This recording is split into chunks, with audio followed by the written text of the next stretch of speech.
See, on ESPN number 4, we got RDA taking on Leon Edwards. I'm going to jump right into this main event and get my prediction here for this fight. As we look at the tell of the tapes, we see that RDA is the fighter with more experience, holding the record of 29-11. He's 34 years old.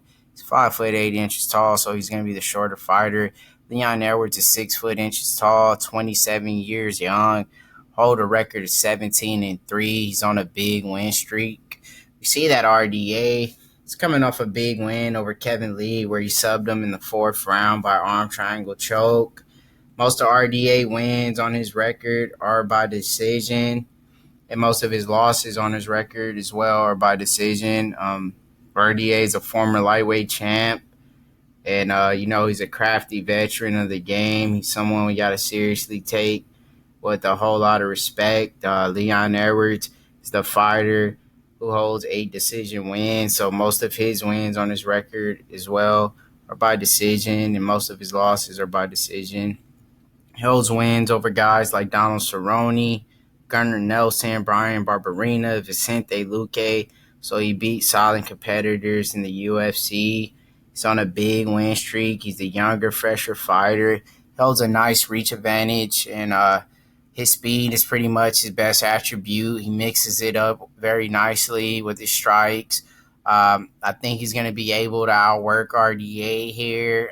So my pick is going to be Rocky getting the job done here. So on to the co-main event. We got huge heavyweights here. We got Alexei Oleinik taking on the big ticket Wall Harris here. We see that Oleinik is a fighter with more experience with a record of 57-12. Yes, I said 57-12. So the man has a shitload of experience. He's 42 years old, so he's up there in age. You could pretty much say he's a triple OG of Russian MMA. This man holds 45 submission victories on his record. The big ticket here, most of his wins on his record are by TKO. So we got a solid grappler versus striker fight here. Wall Harris holds 12 TKOs on his record packs a lot of power in his hands. Most of his losses on his record are due to decision. He lost to Fabricio Werdum in the past by submission armbar in the 1st round. So I know he's really trying to improve on his submission defense going into this fight with Oleinik. So Oleinik is very dangerous on the ground as well. But I really like the big ticket here, getting the job done here. I kind of see this fight playing out like the Curtis Blades fight here. If Wall Harris be able to use his footwork, stay out on the outside, stuff the takedown, and use his striking, he should be able to get the TKO here on Alexei Oleinik. But Oleinik picked up big wins in his career over solid guys like Mark Hunt and Travis Brown. But I just think he had his time now. And Wall Harris, he's a younger fighter who's possibly more hungrier. So I got to go with Wall Harris getting the job done here. So we move on to some more big heavyweights. We got Greg Hardy taking on Juan Adams. Very, very tough fight here to call. See that Greg Hardy holds the record of 4-1. He's 30 years old. They're both 6'5" inches tall. Juan Adams is 27, and he holds a record of 5-1. His background is known as wrestling, but we don't really see it too often because most of his wins on his record are by TKO. He holds 5 TKOs. He lost his last fight to a solid fighter from India, Bueller. So, that's nothing to be ashamed of. He's a young guy who doesn't have that much experience, and they're both only getting better with time. Alan Crowder was the man who gave Greg Hardy's first loss, where he really had trouble with the grappling here. He has solid takedown defense. Greg Hardy's very fast for a heavyweight, very light on his feet from playing football in the past, packs power in his strikes, holds 4 TKOs, so most of his wins are by TKO. He beat Dimitri in his last fight. Very tough fight to call here. I just got to lean towards the wrestler getting the job done here with Juan Adams. Not confident at all in this pick, but if Juan Adams is able to take a play out of Alan Crowder's book, get the takedowns, hold position, and, really grind out Greg Hardy, make him work, make him exhausted. Juan Adams should get the job done here. So, yeah, my pick is going to be Juan Adams getting the job done. As we move on to this lightweight showdown, we got James Slick Vick taking on Daniel Hooker, the Hangman. Very tough fight. We see that the Hangman holds more experience with a record of 17-8. He's the younger fighter, being 29, and he's going to be the shorter fighter, being 6 tall. We've seen James Vick really struggle in the past with his weight cuts. So that's something you got to take in consideration when making a pick like here. How is James Vick weight cut going to be? Is he going to have a good weight cut, or is he going to have a horrible one again? So that's something you always got to have in the back of your mind. James Vick holds 5 submission victories and 5 decision victories. So most of his wins on his record are tied at 5 apiece. He's on a 2-fight losing streak. He lost to Paul Felder. He got TKO by Justin Gaethje when he was running his mouth. Most of his losses are by TKO, so his chin is really questionable. The biggest wins on James Vick record are guys like Joseph Duffy, Francisco Trinaldo, Abel Trujillo, and he's been TKO by Beneil Dariush. Daniel Hooker, on the other side of the fence, the more experienced fighter, 17-8. He made that move up from featherweight division. Beat tough guys like Gilbert Burns, Jim Miller, and Mark DeCasey, and also Ross Pearson. He lost to Jason Knight and Edson Barbosa.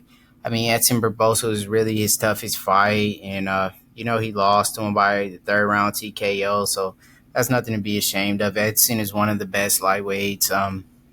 Daniel Hooker, most of his wins on his record are by TKO.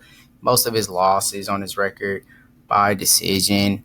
I really like Daniel Hooker to get the job done here. I just feel more comfortable picking him, knowing that he's not going to have trouble with that weight cut like James Vick has done in the past.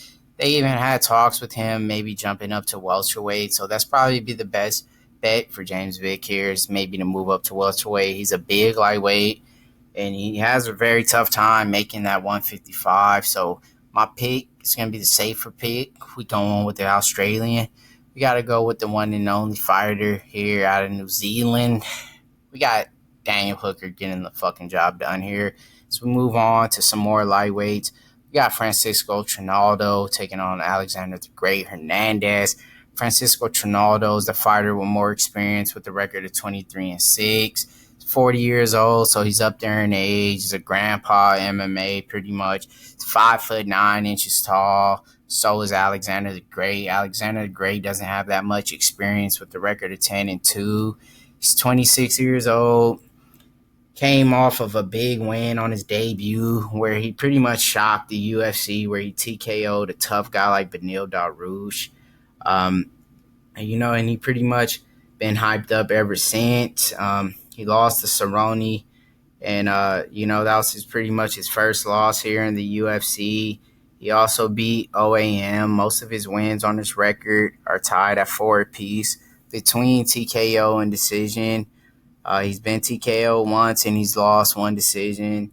I really like Alexander Hernandez getting the job done here, but like I said, you can't count out Francisco. He's a solid veteran of the game. He has a lot of experience. He's as seasoned as it gets, you know what I mean? Francisco, he picked up big wins on his record as well in the UFC. The biggest wins on his record that stands out to me is Evan Dunham, Jim Miller, and Paul Felder, and Yancy Madero. So he beat tough guys, but I just think he hasn't been that active. We haven't seen him since September 22 in 2018, where he fought Evan Dunham, where he picked up a TKO at UFC 137, Santos versus Anders. So, yeah, I like the younger, fresher fighter like I usually do. Just don't think, Francisco has a lot left in his tank. He doesn't have that much to prove. He lost to Kevin Lee. And, where does he go from here, besides a paycheck? So my pick is Alexander the Great getting the job done. As we move on to this heavyweight showdown, we got Andre Arlovski taking on Big Ben Rothwell in a rematch. Very tough fight to call. Andre Arlovski holds a record of 27-8. This is by far the most experienced guys on the card. Big Ben holds a record of 36-11. Big Ben is 37 years old, so he's 3 years younger. 6'4" tall, so he's gonna be the taller, bigger fighter. Weighs at 264, so he pretty much has to cut to make 265. So he's a huge ass heavyweight. Andre Arlovski beat him in the past. Um, Andre Arlovski is currently on a losing streak here. He's lost 3, could have been 4, but it was turned into a no contest with Walt Harris. He lost to Sakai, Shamil, Tai Tuivasa. And the last fight that he picked up a W was back in 2018 in March, where he beat Stefan Struve. Most of Andre Arlovski wins on his record are by TKO, so the boy got them hands. And most of his losses on his record are by TKO. He's been TKO 10 times, so that chin of his is questionable.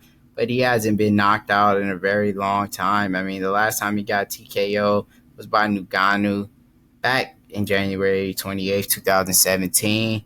Big Ben is coming off of a loss as well, but he lost a guy who's climbing up the rankings now, a former World Series of Fighting champ, and Ivanov. So, he was on a long layoff as well before he took that fight. That was his first fight back. So that was a real tough fight for him, after being laid off for that long amount of time. He fought Junior Dos Santos. He lost to him. He's one of the guys who subbed Josh Barnett. A lot of people can't say they subbed Josh Barnett, so that's a big accomplishment on his record, subbing a dude like Josh Barnett. Most of his wins on his record are by TKO, Big Ben, and most of his losses are by decision victory. But yeah, he beat Overeem, beat Barnett, beat Matt Mitrione, Brendan Schaub, so he beat some solid guys. My pick got to be Big Ben getting the job done here. I just think, Arlovski, he's going to be hungry to try to get a win here, but, so is Big Ben, he wants to get back in the mix of things, and I think he's the fighter with a little bit more left in his tank. He's 3 years younger, and I got to go with Big Ben. I think he's hungry. He's been calling for this fight for a while as well. He was pretty much upset that he lost to Andre Arlovski in the past. He's been calling him out for a while, so they finally decide to give him this rematch. And I think he's going to be able to avenge it. So, yeah, man, my pick is going to be Big Ben getting the job done here. So, yeah, those are pretty much my main card picks for UFC on ESPN4. If you guys are interested in my prelim picks, I'm running a premium package for $9.99, so you guys can message me if you're interested in that. So, yeah, man, those are pretty much my picks for the main card. I give you guys a few free picks here now and then. So, yeah, there it goes. Thank you guys for watching. Yes, sir.